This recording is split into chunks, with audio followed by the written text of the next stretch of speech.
I'm Robert McCready at Evening Magic. Karen Dionne is a writer, a wife, a mom, a homesteader, a teacher, a mentor, a Buckeye. She organized the Backspace Writers Conferences in New York City and the Salt Key Writers Retreats in the Bahamas. Karen Dionne is the author of many novels, including the psychological thriller The Marsh King's Daughter, which has been adapted into a film and premieres shortly, maybe 2023, maybe later. Thank you, Karen. Thank you for having me. I'm so excited. Interviews like this are always fun because I have no idea what you're going to ask me. So I'm ready. Excellent. Well, I like to start by asking what you're drinking.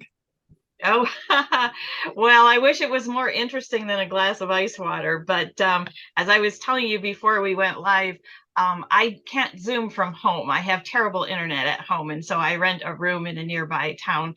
So, it wouldn't be responsible to have anything stronger. I have to drive. Well, I am having a Shirley Temple. Wow. Nice. So it's non-alcoholic as well. If you add whiskey to it, it's a Shirley Temple Black, Oh, which okay. is I what could do her something name like was when that. she was a Hmm. senator. Yeah, right. Well, speaking of not having internet at home, I found out that you and your husband built your first house by hand. We did. So the way it worked was back in the early 1970s, just a couple of years after we were married, there was a movement. I refer to it as the hippie back to the land movement, where young people, most of us from the city who didn't know anything about homesteading or living on the land, we wanted to feel closer to nature. So my husband and I, we really scrimped and saved in the early years. Like we drank powdered milk instead of fresh milk and stuff like that because we were saving to buy some land, which we did. We bought 10 acres in Michigan's Upper Peninsula. And we moved there in the summer of 1974. We lived in a tent. We built this little cabin from, stones that we collected out of farmers' fields, and we tore down a house for lumber and so forth. We carried water from a stream and we sampled wild foods. Our daughter was 6 weeks old when we moved up there. So, she grew up basically outdoors in the tent. And what I think is really fun, so we lived in Michigan for 30 years. And I love the UP. That's my favorite place on earth. I love the wild areas. So yeah, when it came time to write that big book, The Marsh King's Daughter, I obviously drew, because it's about a family that lives off the grid. I drew a lot from our own personal experience. Was there a time crunch to get the house built before winter? A bit, but as it turns out, well, the Upper Peninsula has very short summers and very long winters. So we were still in the tent when the first snow came in early September. Just a dusting, but it was like, holy cow, we better we better step on this. And we did get the cabin enclosed by the first winter, but some folks up the road offered us the use of their cabin, for nothing, which was just a little more. It had running water, so that was nice. So we stayed there while, for that first winter, but then we moved into our place, and many happy memories, I gotta tell you. It Do you was still fun. live in that house? No, circumstances are always changing. Our family grew, the house was very tiny, so we sold it. But I think this is kind of fun. So we built on M28, that is the main east-west highway going across the middle of Upper Peninsula. And we built right on M28 because my husband was a stoneware potter, and we thought that we would make, catch the tourists going by, have a pottery studio, and so forth. So if you know where to look, the house is still there, but the current owner, they put a second story on it and a big addition behind. So all you really see is like that stone foundation that we made. But a couple of years ago, I was doing a book tour through the Upper Peninsula, and I saw that there was a car in the driveway, and I do know who bought the house. So I stopped, and she invited me to come in for a cup of tea, which was like beyond cool because, everything's changed on the inside, but this is the space that we made, and it still exists. And, so 40 odd years later, I was inside that same space. That was really cool. What was the square footage when you lived there? It was 18 by 24, and those were the outside dimensions. It was very small. Yeah, just a tiny Oh, little cabin. I guess we weren't that ambitious. Well, that it still seems very dramatic to live there and then being in a tent. And I think I saw a picture on the internet of you having the baby on your back and Yeah, yeah. I have a short article about that on my website with a few pictures from those days, which is very fun. all right. So working with the land and building your whole house with your hands from the ground up, would you say that was your foundation for the way that you write all of your books? And I'm specifically talking about that you write your drafts by hand and longhand. That's true. I didn't start out that way. Like, so my first two novels are science-based thrillers similar to what Michael Crichton wrote. So set in the present day, but with a heavy dose of science. And those I wrote, on computer in the usual way. My third novel was a little different. It was a television tie-in novel based on a television show called The Killing. Um, at the time, it was owned by Fox. I was hired through a publisher who had the rights from Fox. So this wasn't fan fiction, this was all uh, through the studio. And so it was my original story using the characters from the show. So initially, I would have had 3 months to write the book because this has to be done really fast. If you're going to have a book that's accompanying a show that's already going live, you got to have the book out there in a hurry. I had no idea if I could write a book that fast, but I didn't have anything else going on at the time. So I'm like, sure, why not? I'll give it a try. And I had time, a block of time, maybe when I thought that I would be able to write the book. Well, the start of the writing process was greatly delayed. So by the time I got the all the go ahead to start writing, my schedule was so full, including my daughter was getting married in Boston and I lived in the Detroit area. And I'm like, I have to be writing. So I was forced to write by hand. This is the long lead into that because my laptop was too big to use on the plane, and I had to use every second I possibly could to write. I wrote 3,000 words the morning of our wedding. It was crazy. But what I discovered, I thought was so cool because I learned that I was far more productive writing by hand than by computer. I went from writing about 2,500 words a week to 3 to 5,000 words a day. And I mean, that's just astonishing. And here's the thing, I have terrible handwriting. And so I had to think about slowing down, or literally, I would not be able to read what I wrote later. But I did a lot of thinking about why this worked so well. And I have learned that other writers do this too. You're more focused when you're writing by hand. When I'm writing on the computer, and sorry, this is getting a little long, but you can tell I'm quite passionate about it. It's very cool. And this is exactly what I want to talk to you about. Nice, nice. Well, when I write on the computer, if you make a typo, you see it, you stop, you fix it because it's going to have to be fixed at some point or another. Well, you don't make typos when you write, not usually anyway. And if you have to, you just cross the word out and write it again. So you don't get those interruptions when you're writing by hand. And slowing down makes you think a little bit more about what you are going to put on the page instead of just, spewing. And I know there are people that say just spew that first draft, get it out there, but then you've got a massive cleanup job to do. So I would write a chapter by hand and then I would type it into the computer, to give it a light edit. And then I would go on to the next one. So I wrote that book in 9 weeks. So yeah, it was cool. How long does it take you to write 3,000 words a day, longhand? Oh, not that long. I want to say maybe 2 or 3 hours. It's not that onerous. You can really crank it out if you are writing by hand. That's what I think.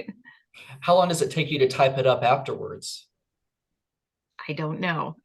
Just not long, but like I say, it serves as like a second edit when you type it into the computer. I have actually since gotten one of those remarkable tablets. Have you heard of them? I Where have. you can write by hand and then it'll convert it to text and you can email it to yourself. So that kind of speeds things along a little bit too. You're the second person that has mentioned remarkable to me. I know another writer who uses it. Her name is Yasmin, and she writes the Night series. I think it's called. Let me look it up so I can quote her accurately. Oh, like My Name is Night and Yasmin Ango, is it, or something like that? Yes, that's Uh-huh. it. She's in Yeah. my writers group in Columbia, and she likes to write by hand, and she has recommended The Remarkable to me, and I haven't switched over. I'm still going by hand right here. If you Oh, very nice. can see what I'm doing. Yep. Lots of stuff. I've actually got a couple of notes for our interview on here, as I was thinking about the questions that we were asking. So I have a couple of technical questions, and these, I'm just going to geek out a little bit. When you sit down to write by hand, do you set a timer or do you have a number of pages you're getting to? Yeah. Well, that first experience, it was just like I would have been writing 24/7 if I could, because I was under such pressure for a deadline. And now my situation is different because after The Marsh King's Daughter, which was my first psychological suspense, hit it so big, I now write full time. I don't have to keep up a job on the side. So I'm very lax about how many hours I write. I just do what I want. And if I'm tired and or I'm frustrated with my characters and I need a little break, I live in the country, so I might go kayaking or walk around in the woods a little bit and then come back to it. So it's kind of hard to put a number figure on it, but definitely, the first hours of the day are the most productive for me. So if I can be sure to have those for writing, I'm happy. Have you ever heard of Natalie Goldberg or read one of her books? I have not read her, but I've heard of her. Yes. Well, her most famous book is Writing on the Bones, and I think it sold over 1 million copies. No And wonder. in there, she advocates handwriting, Mm. writing longhand, a cheap spiral notebook, a fast writing pen. And one of the main rules is you keep your hand moving for the specific time that you've set, whether it's 10 minutes, 20 minutes, or an hour. I like that. Yeah. And so That's she just goes. Now, I've seen a couple of her interviews. She says that she just does 4 pages front and back, and that's all she does. She doesn't worry about time, hmm. but she's very productive. She's got 15 or 16 books. She's got another one that's coming out. It's got a working title. And and so I was just wondering if you had heard about that because she's the handwriting advocate. That's so interesting. No, I hadn't. I wrote to her, we're pen pals, and I wrote to her and asked, because I've got a bunch of writing friends that are some of them are younger than me, and they, can't write in cursive. They write on the computer the first draft, and they are like, no, man, you need to be writing on the computer. Don't worry about writing in the notebook.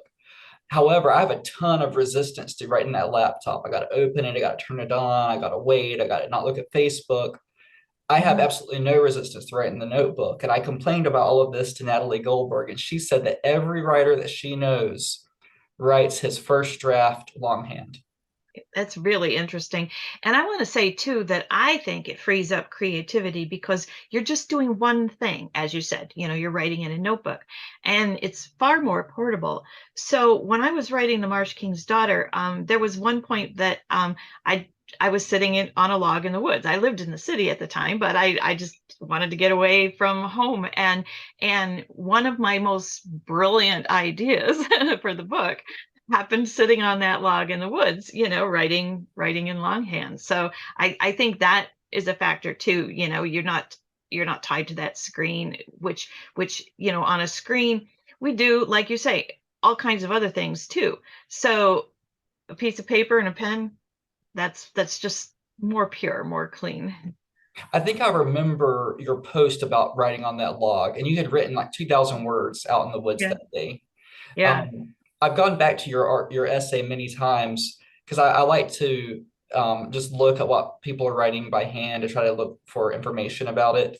And I remember seeing you write about that. And it is certainly remarkable that I started following you after your essay, which was called How the Secret to Writing, was it Secret to Writing More? I wrote it down. Faster or something like that. Yeah, The Secret to Writing. Um, The Secret to Writing Faster. And then you get in there and it's right by hand. So I started following you then. And then you had the big success with The Marsh King's Daughter. Yeah. And so it's like, oh, here's the proof is in the pudding. I guess so. What do you say to writers who say you're adding an extra step by writing longhand first draft?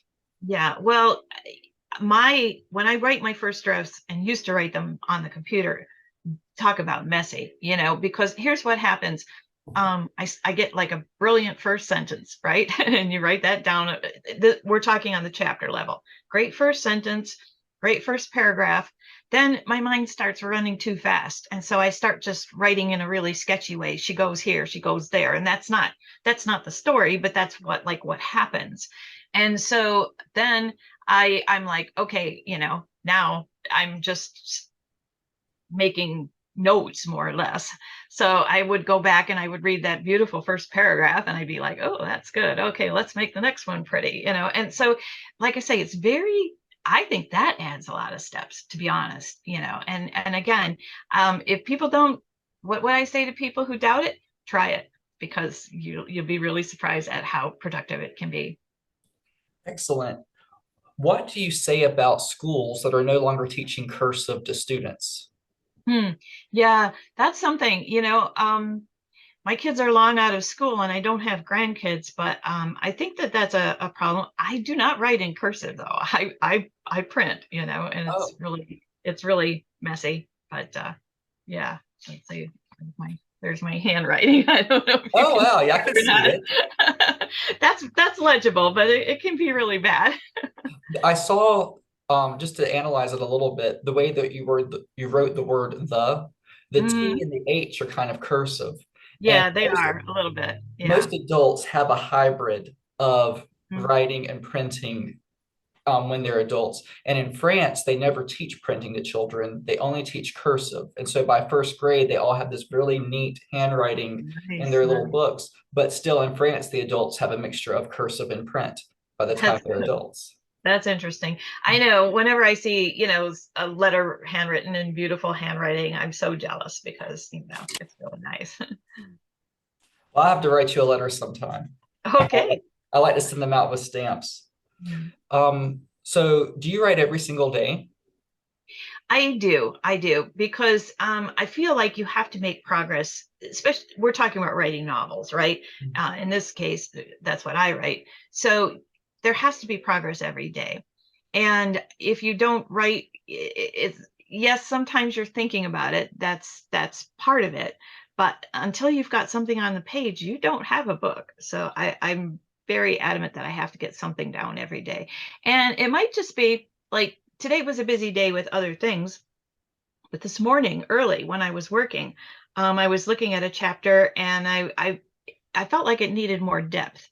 And so there was one of those sentences where, the character says, sorry, we're going to have to cut this short. And the other person says, okay. Well, do you really need that? Okay. You don't need that chit chat kind of stuff. They could have just moved on and the reader would understand the okay. And so I took it out and then I thought, well, no, if he says okay, but then she reacts to that okay. In this case, she thinks, why'd you give up so easily? And then it becomes meaningful. And I wrote a couple of paragraphs. Well, I'm really happy. That's all I got done today. But it changes the tone of the chapter and it adds depth to the scene instead of it just being a silly little superficial conversation. So yeah, some progress every day is, I think, really important. How long does it take for you to write a book? Too long. I'm so jealous of people that can write quickly. Um, Probably 2 years, maybe more. And the thing is, I write psychological suspense, and a lot of authors who are writing in that genre have a book a year. And that's a brutal schedule, I think, because it's not just the writing. They're promoting the previous book and they're getting the idea for the next book and they're doing copy edits and they're doing all this at the same time. In my case, it just takes, with the exception of the Marsh King's Daughter, it just takes me time to find the story. Who are these characters? What do they want? What's important to them? And so I would say for the first year as I'm writing, it's a matter of finding the story. And then I could start doing the real writing. So I'm not a fast writer. How do you I guess. find the story? Yeah, you have to sometimes you go down different paths. Like particularly so the novel that followed up The Marsh King's Daughter, The Wicked Sister, I originally envisioned this taking place in an artist colony. And I was starting with that, and the protagonist and the antagonist were going to be aunt and niece. But the story just wasn't taking off, and it didn't have any narrative drive. And in this case, I was writing under contract, so I had people looking over my shoulder too, and so it just wasn't working. Now my agent is the one who he had the brilliant idea. Instead of making the protagonist and antagonist aunt and niece, he said, "What if they were sisters?" And I was like, it's brilliant because, immediately the stakes are increased, and, everything is just better. If I changed nothing else about the book, it would have been, 100% better. But it doesn't take place in an artist colony anymore either, so I just like gradually cut down the number of people. And so I keep using the word messy. I think the process is pretty messy. Um, a lot of people use an outline. My outline is sketchy. It allows room for, making some of these more major changes. And again, I know that there are writers that just wing it from the very beginning and end up with a book, but I guess I'm somewhere in between. Which there's all kinds of different words for it in the hashtag writing community, which is not anywhere found in literary community, which is where I hail from. And the words are pantsers and plotters. But now I Right. think there's a thing called plantser, where you kind of Okay. plot and pants at the same time. Are you familiar with those terms? Well, plotter and pantser, yes, but yeah, not plantser. That's interesting. If you were to use one of those words with someone in an MFA program, they would not even know what you were talking about. They don't even read craft books. Uh-huh. That's so interesting. Yeah. But all the students have read them, and so you try to have conversations with them, and it's difficult. But they have heard of Natalie Goldberg, and different things like that. Because I always try to push it, and then they do Natalie Goldberg. I did find one literary writer, and he was a mentor to me. I went to the MFA program at Queen's University of Charlotte, Hmm. and his name was John Pineda. And he was the only one that I found who writes by hand first and then types it up. Hmm. I asked him, "Do you feel like you're adding an extra step?" And he said, "Yes, but an important step." Oh, there you go. Sure. Right. So I Right. like that. Do you ever write a whole book, type the book, and then realize you can't sell it? Um, I have not had that experience yet. So my very first novel that got me my literary agent ultimately didn't sell, but that's because it was my very first novel. I don't think it ever would have been publishable. But my second novel was published, and then The Marsh King's Daughter, that took my career to another level, a different level of publication. Because it's been translated into 27 languages, and it was a bestseller in Germany and Sweden and Iceland. And then there's the whole movie thing too. So uh, now I believe that I have enough of a sense of story that I know what's working and what isn't. Right. It was when I got the idea for The Marsh King's Daughter, I knew that it could be something special and elevated above what I had been writing previously. And it's interesting that you mentioned literary fiction, because I'm a closet wish I was a literary fiction writer, and I sneak in beautiful sentences here and there. And I think that's one reason why I'm a little slow, is because I'm trying to make it so pretty. I don't want it to be just what happens. Yeah, I want some nice turns of phrase in there as well. So Um, Speaking of literary people, and also speaking about the process of writing, Joyce Maynard, who wrote that memoir about having the affair with J.D. Salinger, mm, At Home in the World, that's what it was. She mentions that she used to write by hand and then type up her pages.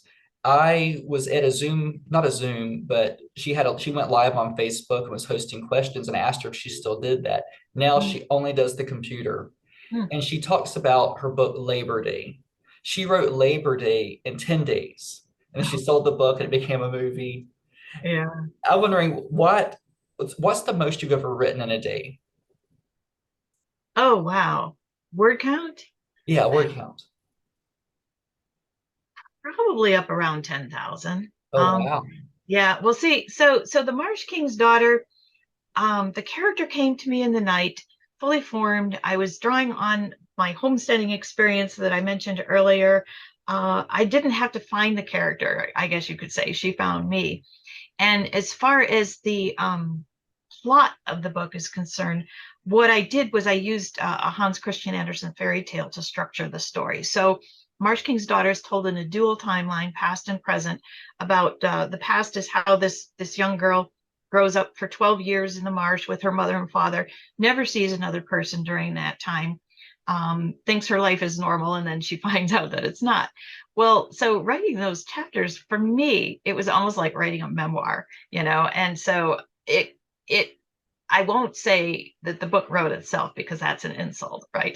To writers everywhere. Books don't write themselves. But it came as close as I ever have to that experience. So, I ended up, I won't say it was perfect from the get-go at one point because it's most both the past and the present. It's Helena just telling her stories. There's many vignettes, and I could move them around, for the sake of the structure and the flow of the story. At one point, I printed the whole manuscript out and cut it into scenes and laid it out on a long table and literally rearranged it. So, there was some of that, but just the actual writing, the whole thing was just a joy. It really was. The man who wrote Forrest Gump, and his name escapes me right now, he's actually got an interesting interview with the Paul Leslie Hour. And he says that he wrote Forrest Gump in 6 weeks and it just came to him. He Hmm. said, and he thought it was dumb, he may not have said he thought it was dumb, but he felt maybe silly writing it in 6 weeks because he was in the literati in New York Hmm. City. And it just kind of came to him. And I'm wondering, when you said your character came to you, were you working? Were you writing when you got the idea, or did you have a dream?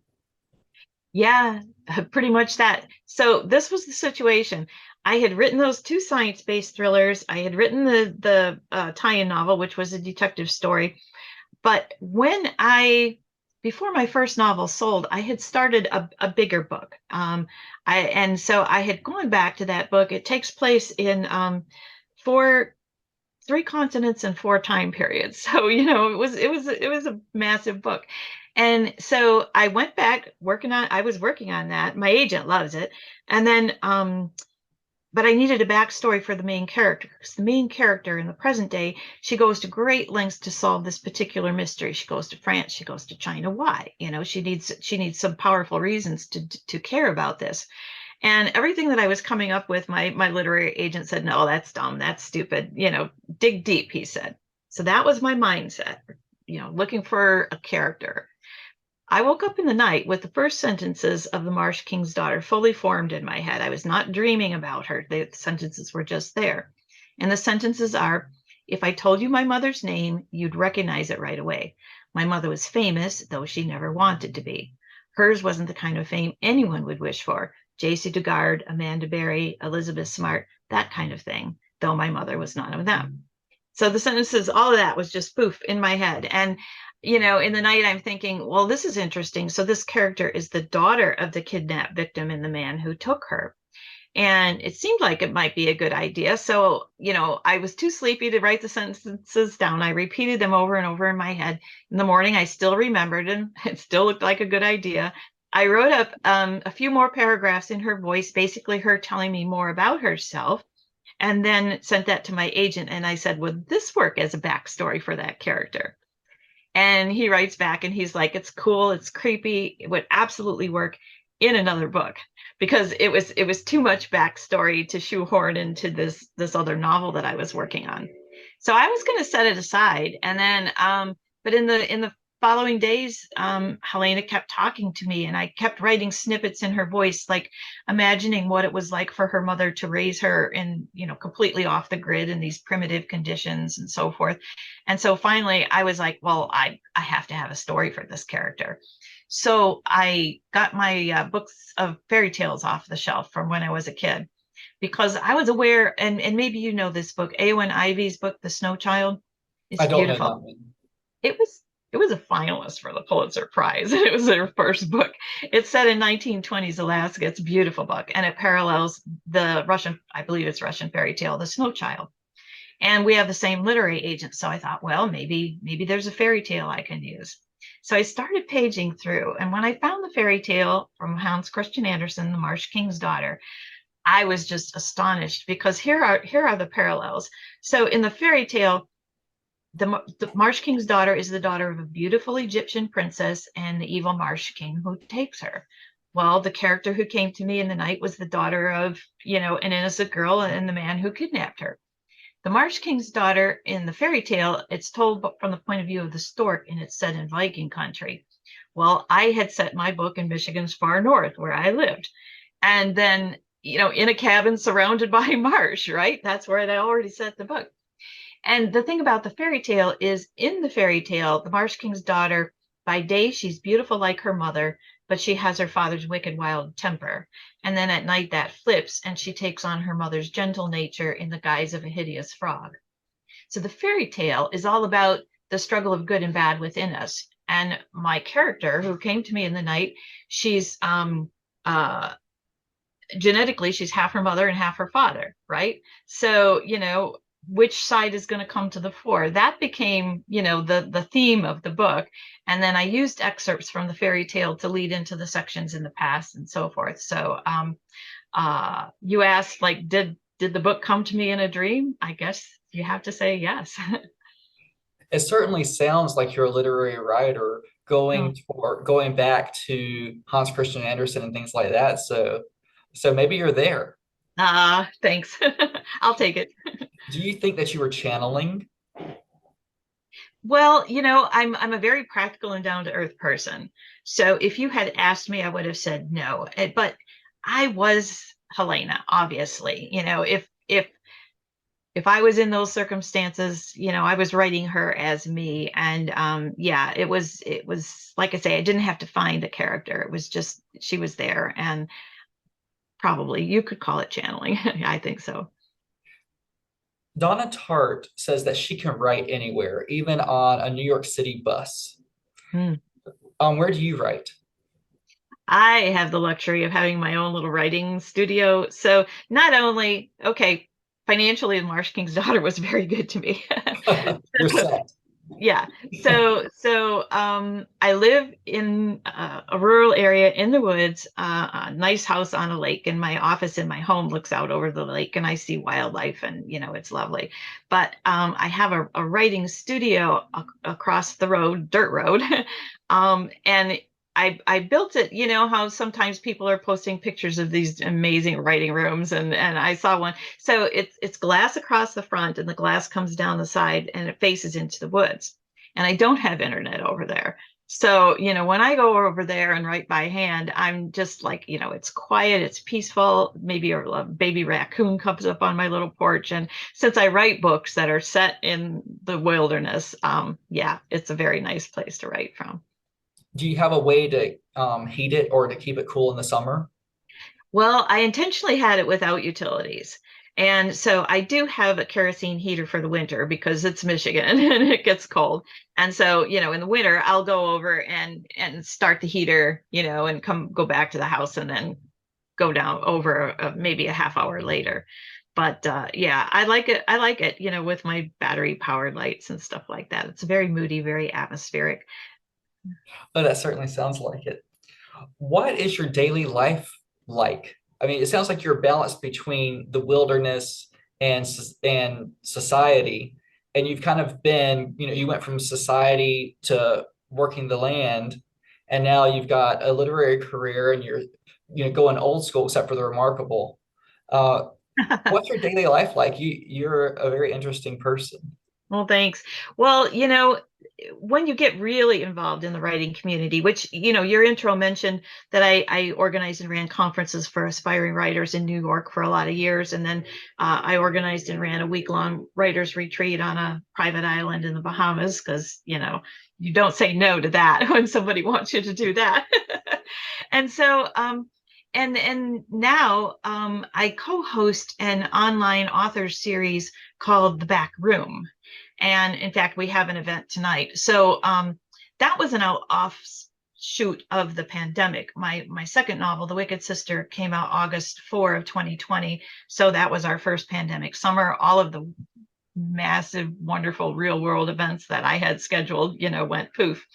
And so then, the bookstores really stepped up, but nobody really knew what they were doing in those early days. So it was like this, two people talking on the screen, and people posted questions in the chat. So what I missed was you don't see the audience, because when you're speaking, you draw energy from the audience, from the room. I didn't know who was there, if some of my friends had come and so forth. And so I was familiar with Zoom breakout rooms. And so, I came up with a concept, and then I partnered with Hank Philippi Ryan, who's a well-known mystery writer. And we're going on 3 years now. We do 2 events a month, but what we do is we have 4 authors in at a time. And then we have a short session with everybody, kind of a warm up, get to know you, 20 questions. It's lots of fun. And then the audience is broken up into 4 breakout rooms. And the authors rotate through the rooms, and they spend 15 minutes, and everybody's, screens are turned on like this. So the organizing of that, that keeps me busy, keeping up with correspondence, keeping up with fan mail. The business side of it is very consuming. I easily spend 2 to 3 hours a day, on the business side of writing. I'm going to a conference next week in New York, and you're organizing schedules and who are you going to meet up with for coffee and this kind of thing. So I'm very social, even though I'm by myself at home in the woods, right? So yeah, and then it cycles. When an author has a book come out, I'm fortunate now that my publisher sends me on tour, for the hardcover and for the paperback. And so, that gets me out behind the desk very nicely. And I go to several conferences a year. And I also do a fair amount of teaching, usually online, but I'm often asked to be a guest speaker at MFA programs. So that's always kind of cool to do that. And yeah, so I keep very busy with other things and writing. And then I just sit in my backyard and watch the deer and watch the beavers, and it's cool. Where's your favorite place to go on book tour? Oh, my very favorite place is a bookstore called McLean and Aiken in Petoskey, Michigan. You're probably not familiar with Petoskey, but it's a resort town, quite prosperous in kind of near Traverse City on the water in northern Michigan. But this bookstore, oh my goodness, they absolutely love The Marsh King's Daughter. When I lived in the Upper Peninsula, at the very last, my husband and I were doing furniture upholstery before the writing took off, and we actually reupholstered the furniture for this bookstore, which is kind of fun. But when The Marsh King's Daughter came out, they vowed to make it their best-selling book of the year, and they did. So everybody that came into the store, the staff was pushing The Marsh King's Daughter. They gave it a money back guarantee. They said, if you don't like it, well, you can have the money back. And that, but when I visited in August, the book came out in June, but I visited in August because it takes a little while for the tourist season to kick in. And at that time, they told me they were selling 100 copies a week of my novel in hardcover, right? So yeah, and they say I'm doing an event up there this summer. It should be a little fun if anybody is listening in from Michigan. That would be it's June 13th, and I'm going to do a short presentation about the movie. It'd be nice if we knew when it was coming out by then, but yeah. And I'm also recommending 10 books there, so I'm going to talk a little bit about those 10. But The Marsh King's Daughter's been out for 6 years, and so this bookstore is still like as enthusiastic at the beginning, and it really that experience really showed me the power of bookstores and how critical they are to our industry because you can write the most beautiful book in the world, but if people don't know about it, there you go. Right. How many copies has The Marsh King's Daughter sold total? Worldwide, I kind of did an estimate once, and I think it's around 300,000 worldwide. So not bad. Okay. And most of them came from, is it Petoskey, Michigan? Well, they made a big dent. Well, I think the US and Germany were probably the two biggest sellers for the book. Yeah. You've In been you've been such an inspiration to so many writers. What writer inspires you? That's an interesting question. When I first started writing, of course, Michael Crichton, other thriller authors that had like a touch of magical realism, Doug Preston and Lincoln Child, and those. I still do love many thriller writers, but I admire and try to emulate like Taya Obrecht and authors that I try to every year read several National Book Award nominees or winners because I feel like they inspire me to do better with the writing. So no single author, but yeah, I try to stay in touch with what's happening in the literary world. And if everybody's talking about a book, I want to know why. Same, same. I want to read, what everybody's reading. What has been your greatest accomplishment, Karen? Huh, greatest accomplishment. Well, we'll keep it in the writing world, right? Well, it could Yeah, be anything. You could, whatever your greatest accomplishment is. You've done so much upholstering furniture, built a house, done yeah, conferences, written, raised a family. yeah. Well, when you get to be my age, you have a lot of things you're proud of. I think I rather than directly answer that question, for me the most precious thing is, and my parents gave me this gift. They gave me like a fearlessness and a willingness to try. Okay. So I can remember when I had two sisters, and when we would went to school, it was assumed that we would get all A's. Of course, we're brilliant, right? But if we came home with a B, my parents didn't freak out. It was like, well, I'm sure you tried your best. And so we always had that real positive thing going on. My one sister is a lawyer, the other is a CPA at like really high levels before they retired. And now I'm a pretty successful author. So, the success came, but it was that gift. And I think my biggest thing I'm most proud of is passing that on to my kids because they've been really successful in the things that they've tried too, and they've done some what I consider pretty fearless things because if you don't try, you don't know what you can do. And that's the one big thing that I learned from The Marsh King's Daughter. To tell the story that came to me in the night, I had to try a lot of writing techniques that I had never used before. I had never told a story in a dual timeline, and I hadn't told a story. Well, there's a lot of flashbacks, and there's tense shifts, and there's there was the fairy tale element. How would I incorporate that? Imaginary characters show up about 3/4 of the way through the book, and all these things were writing techniques that I'd never done. In fact, when I sent the first chapter to my literary agent to see what he thought of it, I was so far outside my comfort zone. I honestly didn't know if it worked. And he said, "No, it's good. Keep going." And so I did. He told me much later that that chapter was so good he did not think I had written it. so, it was just a big step up. And The Marsh King's Daughter did win a lot of awards, and iBooks chose it as one of their 10 best novels of the year. That's like of all novels. And a lot of, newspaper outlets did too. So, of course, I'm happy that it was a bestseller but in certain countries, but um, recognition, from your peers, recognition for the quality of the book means a lot. So I think it goes back to that fearlessness, that my parents and going off and homesteading in the Upper Peninsula with a baby, you have to be pretty fearless to do that too, right? So that was my greatest accomplishment, passing that on to the kids. When you say fearlessness, you don't mean bravery. You mean that you never even have an idea that you could fail. Yeah, I think that's it. I think that's it. because I also, to research my second novel, which was set at Chaitan Volcano in northern Patagonia, Chile, the publisher bought it before I had written it. So I went to the volcano. It had erupted a year previously. I found an English speaking guide who arranged lodging for me in the town, even though it had been destroyed. And he took me to within a mile of the new lava dome. The volcano was still on red alert. There were like 25 earthquakes a day in the vicinity of the volcano, although most were too small to be felt.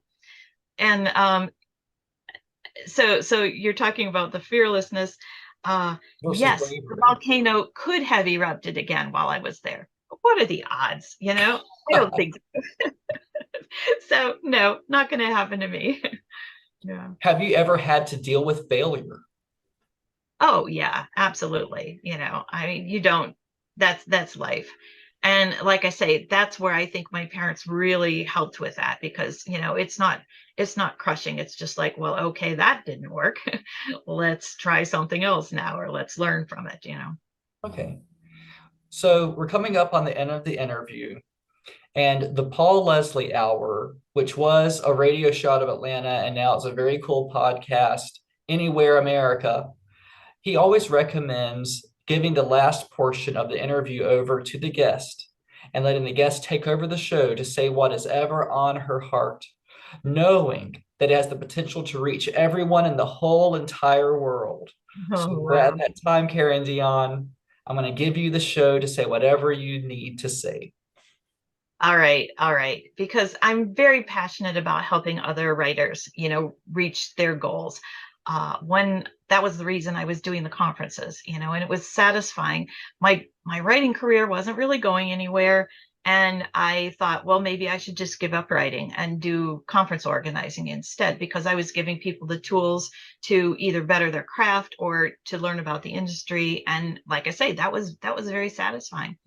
But in the lead up to my 2013 conference, I realized that an author who had gotten her literary agent at one of my previous conferences was coming out with her next book. And I hadn't written anything. And I thought, I'm not done. So I dialed back some of these extracurricular activities that I was involved in. I was on the board of directors of the International Thriller Writers. I was doing all kinds of things around the edges of writing, but I wasn't writing myself. And it wasn't too long after that that I got the idea for The Marsh King's Daughter. And so if I had quit and stopped writing, well, I wouldn't be on your show here for one thing, right? And all those things. And I only just scratched the surface for the amazing things that happened for The Marsh King's Daughter. It was reviewed in the New York Times. It was a rave review. There's the movie coming out this year. There's my UK publisher brought me over to do some signings in London, and my Norwegian publisher brought me over to do some signings in Oslo. So all that wouldn't have happened, and I wouldn't have had a clue of what I had just missed out on, right? So, the big takeaway, besides to aspiring writers or writers who feel a little stuck in their career, right? Like there should be more and they're not getting it. Number one, don't be afraid to change up what you're writing. Just because you start writing in a particular area doesn't mean that that's what you're good at, right? I discovered that psychological suspense is what I'm very good at. And then so don't be afraid to change it up and don't quit. Because it sounds so obvious, but I feel like I'm the poster child for not quitting. Karen Well, Dion, thank you so much. thank you for having me.